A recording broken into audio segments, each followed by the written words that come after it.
What if the downfall of one of hip-hop's biggest moguls isn't just about lawsuits, but secrets buried for decades finally clawing to the surface? What if the stories are darker than anyone imagined? And what if the streets knew all along? Buckle up, because the truth behind Diddy's unraveling is wilder than fiction. Stay till the end.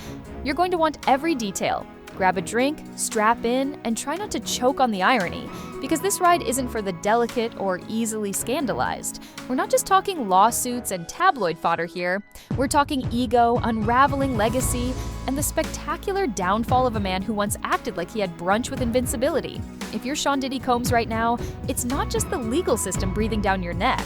It's a cultural karma train barreling in with no brakes. And let's talk about the circus guest list. We've got everyone from legal powerhouse Ariel Mitchell to 90s icon and certified street myth. Tyson Beckford getting pulled into this high-drama disaster flick. Yeah, this isn't just a scandal. It's a full-blown soap opera with depositions. Once the king of opulence, champagne showers, and empire building, Diddy's now tossing lawsuits like he's the flower girl at a nightmare wedding. His latest masterpiece, a $50 million tantrum directed at Ariel Mitchell, blaming her for soiling his precious reputation by daring to acknowledge the horrifying allegations of sexual misconduct and violence swirling around him. But Ariel? Oh, she's not playing the silent scapegoat. She's lawyering up and swinging back hard. So, Mitchell's legal squad just tossed a motion on the judge's desk asking to nuke Diddy's lawsuit from orbit. Why? Because, surprise, the feds have already confiscated a treasure trove of goodies tied to the case. We're talking tapes, videos, files, the kind of stuff that doesn't exactly scream baseless smear campaign. In fact, Mitchell's argument boils down to this. If Uncle Sam's got the receipts, maybe Diddy's whole "this is a lie" shtick isn't aging too well. Now, let's get philosophical for a second. How exactly do you sue someone for tarnishing your rep when your rep is currently being torn to shreds by courtroom confessions, federal raids, and a stack of lawsuits thick enough to kill a houseplant? But wait, it gets juicier.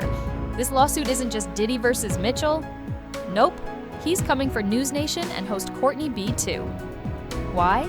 Because Courtney had the audacity to report that he got 11 flash drives and 54 pages straight from the late Kim Porter's estate, allegedly filled with tales of elite-level debauchery and scenes no sane person wants to visualize, especially when minors are involved. Now, Porter's children say the documents are fake, which you'd think would be enough to cool things down.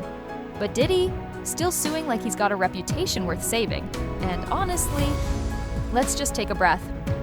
The Logic Olympics are in full swing. If the documents are fake, how exactly are they defaming you? That's the delicious twist here. The harder Diddy tries to strong-arm the narrative into submission, the more it slips through his fingers like overpriced champagne. Mitchell's attorney isn't mincing words either. Nothing she said was defamatory, especially when compared to the absolute circus of evidence dragged out in court. That courtroom wasn't just a legal proceeding, it was a public exorcism, stuffed with enough graphic, soul-crushing testimony to turn Diddy's reputation into a smoldering crater, long before Mitchell even opened her mouth on TV. But wait, we're not done. Enter Tyson Beckford, because what's a legal saga without a gritty 90s street brawl thrown in for flavor? Apparently, long before Diddy became a courtroom regular, he and Tyson had themselves a little Manhattan throwdown. Tyson's out by a tattoo shop, just vibing, talking to a friend, when Diddy's stylist Groovy Lou struts up with a bizarre demand. Take a photo with some random girl. Tyson says no, politely, but Lou apparently wasn't in the mood for manners. One thing leads to another, fists fly, and Tyson, never one to back down, returns fire with interest. A cop drives by, sees blood, shrugs, and keeps it moving. Just another Tuesday in New York. But of course it doesn't end there. Lou disappears, then reappears with Puff and a full entourage ready to escalate. That's when Tyson says it got real. He strolled to his Land Cruiser, popped the trunk, and let Puff know in no uncertain terms he had 5 waiting in there. You first, big man second. And just like that, we've officially crossed from courtroom chaos into full-blown urban legend. And if you're thinking that's just some chest-thumping bravado, think again. Tyson says the only reason he didn't light the whole street up was because his manager pulled Puff aside and hit him with a hard truth. He's Jamaican. He will done you. And that's when Tyson drops the line that stops you cold. I could have saved the world a whole lot of trouble right then. That moment. That's the sentence that hangs in the air like smoke. Because now, as Diddy's empire crumbles under the weight of his own buried secrets, alleged abuse, unchecked power plays, and decades of people too scared to speak, you start to wonder, what if Tyson had pulled the trigger? Instead, here we are, watching a mogul claw at what's left of his image with frantic lawsuits, while his past leaks out like toxic sludge from a cracked pipe.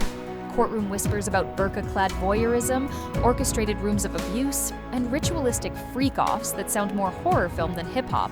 Let's be clear, this isn't some PR fumble, this is a full-blown reckoning. And here's the part Diddy never saw coming. People remember, the streets remember, the folks he steamrolled, silenced, or paid off. They remember.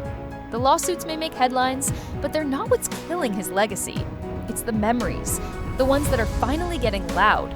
Because every time Diddy tries to slap a gag order on someone, 3 more people come out of the shadows. And behind the scenes, those mysterious flash drives supposedly from Kim Porter's estate. Word is the feds didn't just bag them for show. They're digging through them, which means this whole thing might be less he said, she said, and more here's Exhibit A in an ongoing federal case. And in the middle of all this, a man trying to sue people for defamation while swimming in allegations so dark they make the word defamation feel laughable. Diddy's out here publicly denying everything, waving the victim flag like it's Fashion Week, claiming he's being smeared by lies and extortion, while behind the curtain, he's allegedly trying to slide settlement offers across the table like it's poker night with the devil. Sources say hush money has been dangled in front of victims and ex-staff like shiny coins. Some took it, others slammed the door. And those who refused, they're not hiding anymore.